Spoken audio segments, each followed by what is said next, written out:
Assalamualaikum warahmatullahi wabarakatuh dan salam sejahtera Muallim ucapkan kepada semua murid tahun 1 untuk kelas Bahasa Melayu PDPR pada minggu ini. Muallim harapkan semua dalam keadaan yang sihat, semua dalam keadaan yang baik-baik saja pada ketika ini. Jadi pada minggu ini kita akan mempelajari tajuk yang baru iaitu topik kata perintah. Apakah yang dimaksudkan dengan kata perintah? Maksud kata perintah. Kata perintah ialah kata yang digunakan untuk menyuruh, meminta, melarang atau mempersilakan seseorang untuk berbuat sesuatu. Jadi di sini dinyatakan kenapakah kita menggunakan kata perintah.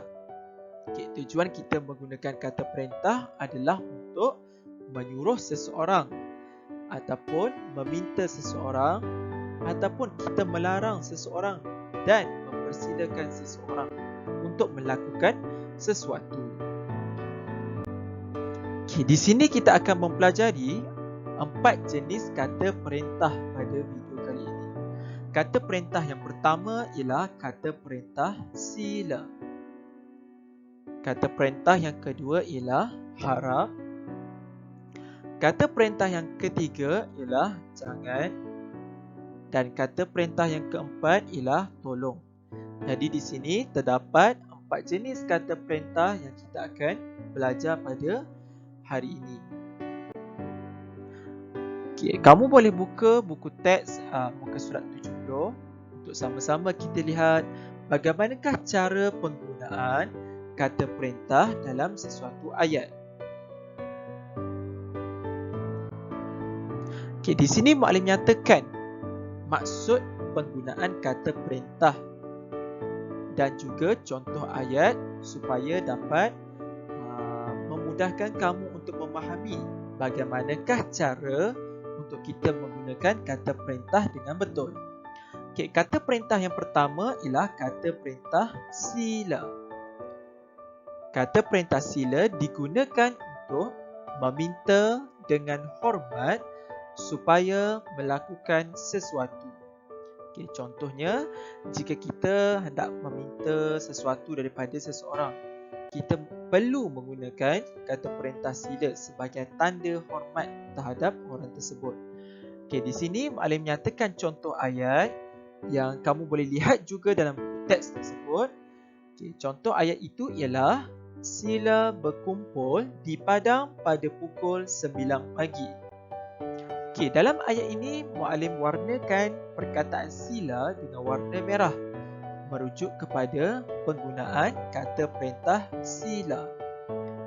Kata perintah sila bermaksud kita meminta dengan hormat supaya melakukan sesuatu. Jadi di sini seseorang meminta ataupun menyuruh seseorang itu berkumpul di padang dengan cara yang hormat. Dengan cara yang hormat ataupun dengan cara yang beradab. Seterusnya kita beralih kata perintah yang kedua iaitu kata perintah harap. Kata perintah harap digunakan untuk meminta supaya terjadi sesuatu perkara. Kita gunakan untuk meminta supaya terjadi sesuatu perkara. Kita mengharapkan sesuatu perkara itu akan terjadi. Sama juga ayat yang diambil dalam buku teks tersebut, iaitu contoh ayatnya ialah harap berikan perhatian semasa pasukan bomba sukarela membuat pertunjukan. Di sini terdapat satu kata perintah iaitu kata perintah harap.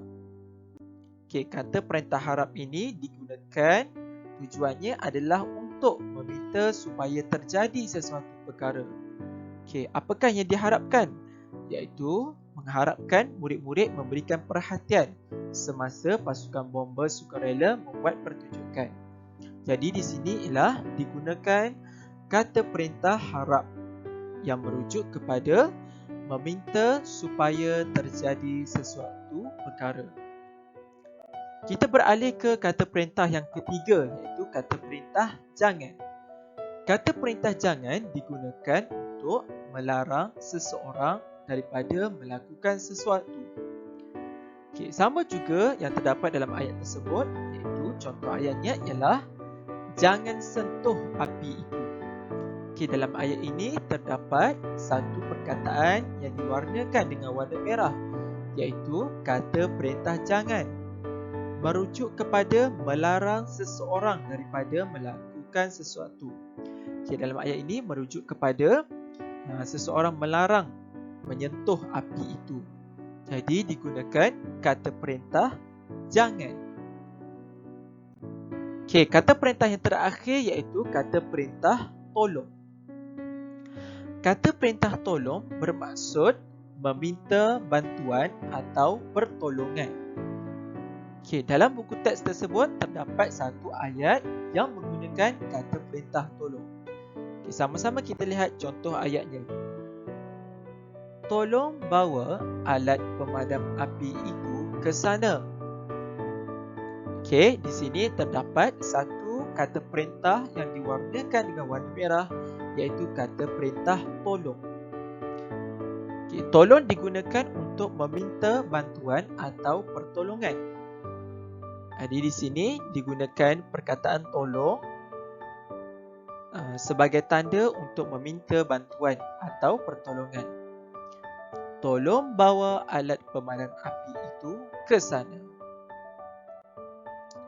Jadi sekadar itu saja perkongsian video pembelajaran pada kali ini untuk tajuk ataupun topik kata perintah.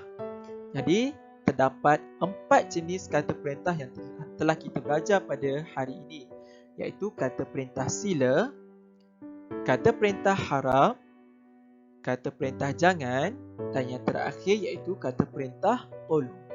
Semoga video pembelajaran pada kali ini memberikan manfaat dan kebaikan kepada kita semua. Berjumpa lagi kita untuk kelas PDPR tahun 1 Bahasa Melayu yang seterusnya di lain masa. Assalamualaikum warahmatullahi wabarakatuh.